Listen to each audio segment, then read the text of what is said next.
Bridget McKenzie, do you think we need to see more leadership from the Prime Minister, from the Albanese government on anti-Semitism?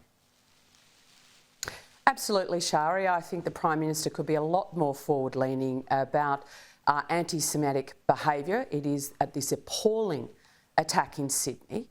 It is also the vilification of our Jewish community and our Israeli brothers and sisters in the Middle East by these protests that are occurring right across the country. And when we said as a global community post-World War II, never again, it was precisely this moment that we didn't want to ever see again in a liberal democracy such as ours. And I know it's been called a crisis of courage, and that is exactly what's required now. Courage from our law enforcement agencies to uphold the law, the Vilification Act that Andrew spoke about, in my own state of Victoria, the Racial and Religious Tolerance Act needs to be upheld swiftly as soon as these incidences occur, and not have police sitting on their hands, because it is our Jewish community. Kids are afraid to go to school. We've got businesses being targeted simply because they are owned by Jewish Australians. I mean, it is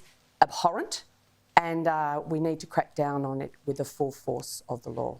I mean, you mentioned businesses. One of the businesses that there's now this campaign, even a petition against, is Spotlight, you know, the fabric and sewing store. And there's calls for people to boycott Spotlight because people claim that it's, you know, owned or run by Jewish people.